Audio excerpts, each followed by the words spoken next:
तोशाखाना के केस का ताल्लुक है और जो ऑर्डर हुआ है आपका रिमांड है, तो उसमें बहुत बड़ा अफसोस है। और मुझे अफसोस इस बात पे नहीं है कि हमारे केस का है, पर मुझे जुडिशल सिस्टम की बड़ा अफसोस है। अगर आपके पास दिन है, आज तक इस वक्त तक हमें ऑर्डर की कापी नहीं मिली, अभी ऑर्डर होना है और हम अदालत से यही टाइम मांग रहे थे कि 12 तारीख तक आपके पास टाइम है, आप हमें एकोमोडेट फरमा ले, 12 तारीख तक आप हमें टाइम दे दें। ऐसी सूरत हाल में अगर आप अननेसेसरी लिटिगेशन को भी अवॉइड करना चाहते हैं तो आपको चाहिए कि आप टाइम प्रोवाइड करें। और एक सीनियर काउंसिल के ना अवेलेबल होना और उसका अपने फैमिली के साथ ذاتی मसरूफियात में बिजी होना, ये भी हर लिटिगेंट का एक हक है कि उसको भी सफिशेंट काज कंसिडर करके अदालत आपको एक मौका दे दे और देना चाहिए था। वो हमारी रिजर्वेशन ज़रूर है, इंशाल्लाह इसका इजहार करेंगे हाई कोर्ट में भी और सुप्रीम कोर्ट में। अच्छा, ये जो फैसला है, ये फैसले में क्या क्या है? फैसला क्या उठेगी कि मतलब आप लोग जज की जो ट्रांसफर है उसके खिलाफ भी आप लोगों ने दरख्वास्त देखिए, जहाँ तक फैसले का ताल्लुक है तो अभी तक सर्टिफाइड कापी हमें नहीं मिली, नहीं की कच्ची कापी मिली है, तो हमें नहीं पता कि जज साहब ने क्या उसमें लिखा है। अलबत्ता इतना ज़रूर है कि हाई कोर्ट ने उनको 8 क्वेश्चन भेजे थे, 3 क्वेश्चन उसमें ये थे कि मेंटेनेबिलिटी पे आप ये फैसला कर लें और 5 क्वेश्चन जो थे वो लिमिटेशन से रिलेटेड थे। अब उन्होंने किस तरह उसको आंसर किया है, क्या उसके बारे में लिखा है, ये तो डिसीजन आएगा तो पता होगा। जहाँ तक ट्रांसफ़र का ताल्लुक है तो ट्रांसफ़र एप्लीकेशन हमने उनके खिलाफ जिस वक्त जज साहब ने ये होल्ड किया था कि मैंने चार्ज फ्रेम किया तो उसको लिखा है, तो उसके सिलसिले में हमने ये एप्लीकेशन दी थी कि इस जज साहब से हमारा केस ट्रांसफर। इसके गौर से बताइएगा, जिन केसेस में खान साहब की ड्रग की बेल नहीं कंफर्म हो सकी उन केसेस में, क्योंकि मुझे जहाँ तक पता है कि वो 9 मई के केसेस हैं, उनमें खान साहब को गिरफ्तार भी किया जा सकता है इसमें? इंशाअल्लाह ताला वो गिरफ़्तार नहीं करेंगे और न गिरफ़्तार नहीं किया जा सकता। अब हमारे सामने कोई ऐसे FIR नहीं है जो हम अदालत में रजू न कर सके हों। हमारे पास इस अदालत में आज जो एप्लीकेशन है हमने फ़ाइल की है और वो प्रोसेस हो गई और इंशाअल्लाह ताला वो कल लगी होगी। उसमें आज चीफ जस्टिस साहब के न होने की वजह से आज सेम डे के लिए नहीं हो सकी, इसलिए खान साहब को वापस जाना पड़ा लाहौर। वो रीज़न यही है कि चीफ जस्टिस साहब के पास इख्तियार है सेम डे को लगाने के लिए, सीनियर जज के पास द नेक्स्ट डे लगाने का इख्तियार ज़रूर है लेकिन सेम डे सुनने का इख्तियार नहीं है, तो इसलिए नहीं हो सकेगी। एक मरतबा आप अदालत के सामने आ जाओ तो अभी जो सुप्रीम कोर्ट ने खान साहब के केस में ऑर्डर कर दिया उसके बाद आपकी अरेस्ट नहीं हो सकता। सर, अदालत साहब कह रहे हैं कि जो तोशाखाना केस है उसमें खान साहब और उनके वकालत हिरी हलबे इस्तेमाल कर रहे हैं क्योंकि इस केस में खान साहब को सज़ा भी हो सकती है, तो इस हवाले से समझा रहे हैं। देखिए, जहाँ तक इस बात का ताल्लुक है तो मैं आपको एक जिक्र ज़रूर करूँ कि इस तासुर को ज़ाहिल करना चाहिए कि हम ताहिरी हरबे इस्तेमाल करें। ये केस फाइल हुआ था 8 नवंबर को, खान साहब को पहला नोटिस मिला है 12 दिसंबर को और खान साहब को कहा 12 दिसंबर के आप 9 जनवरी को पेश हो गए।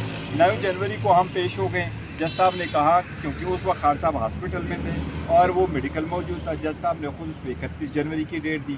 उसके बाद भी खान साहब हॉस्पिटल में थे और उसको वो प्लास्टर चढ़ा हुआ था, डेट नहीं हो सकी। जज साहब ने 28 अप्रैल की डेट दे दी थी, 1 तारीख के बाद 28 तारीख को पहली मरतबा खान साहब के ख़िलाफ़ उन्होंने कहा कि जी वो नॉन अवेलेबल वारंट इशू करवाया था।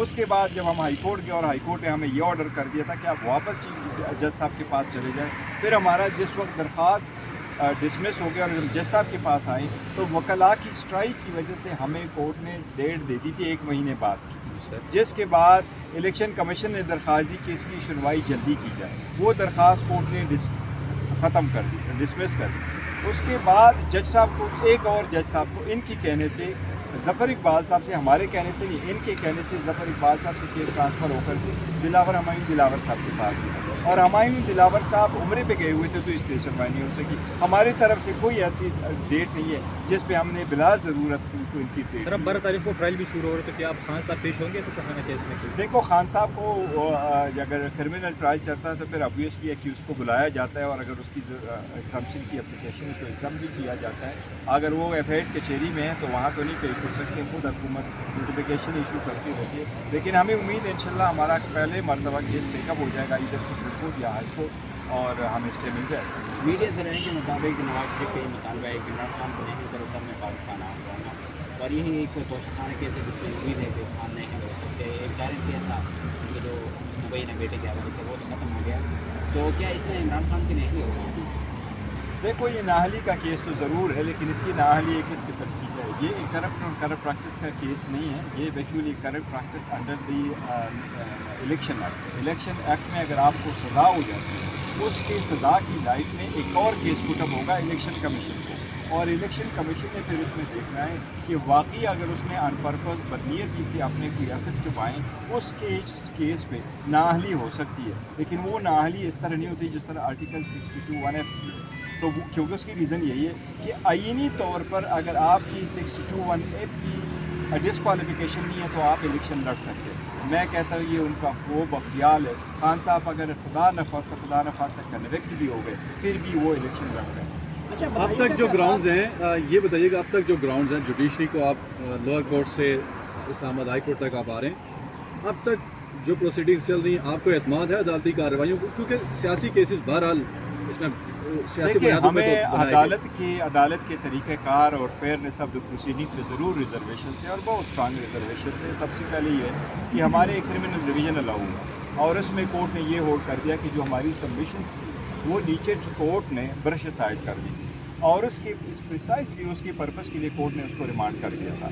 और इस केस में टेंटेटिवली जो डेट फिक्स थी वो 8 जुलाई की डेट फिक्स थी। अब उसमें देखें किसी वकील की अपनी फैमिली प्रेसिंग एंगेजमेंट भी हो सकती है। उसके लिए जज साहब से हमने सिर्फ कहा था कि हमें मंडे तक की टाइम दे दें और मंडे की डेट के बाद ऑनवर्ड्स आप चलाएं। आज के दिन तक हमने टाइम मांगा क्योंकि जज साहब के पास 12 तारीख तक की डेट है, तो हमें रिजर्वेशन ज़रूर है, हमें सुनाने। गौर साहब बताइएगा कि मुस्लिम लीग नून के अता तारड़ कह रहे हैं कि अगस्त तक इमरान खान को किसी एक केस में सजा मिल जाएगी। देखिए अता तारड़ इतना इर्रिस्पॉन्सिबल आदमी मैंने वो केस थैंक यू सर। तो सर ये अपना अब आपके पास क्या ऑप्शन है? हमारे पास कानून आइन के मुताबिक जो ऑप्शन है वो अवेल करेंगे। हम तो ट्रायल कोर्टों को फेस कर रहे हैं। हम उम्मीद करते हैं इंशाल्लाह हमें इंसाफ मिलेगा। हम जिस भी अदालत को जाएंगे कानून आइन के मुताबिक अपना केस प्लीड करेंगे। अदालत और अदलिया की आज़ादी पे हमें पूरा यकीन है, इंशाल्लाह हमें इंसाफ मिलेगा। नहीं प्रोटेक्टेड जो बेल नहीं मिली उसके बाद क्या नेक्स्ट? हाँ, आज जो प्रोटेक्टिव बेल हमें नहीं मिली लेकिन हमने एप्लीकेशन ज़रूर फाइल की। उसके बाद सुप्रीम कोर्ट के ऑर्डर के मुताबिक अरेस्ट आप नहीं कर सकते। अलबत्ता आज क्योंकि चीफ जस्टिस साहब अवेलेबल नहीं थे तो इसलिए आज की हियरिंग नहीं हो सकती और जज साहब का यही कहना है कि जो नोटिफिकेशन हुआ है उसमें मैं सेम डे के लिए ऑर्डर नहीं कर सकता, अलबत्ता नेक्स्ट डे के लिए ऑर्डर कर सकता हूँ कि उसकी सुनवाई हो। तो कानून के मुताबिक हमें यहाँ अदालत तक आना था, अदालत में हम आए, एप्लीकेशन फाइल कर ली। अब इंशाल्लाह ताला कल हियरिंग को प्रोटेक्शन दे देंगे। Thank you sir. Thank you.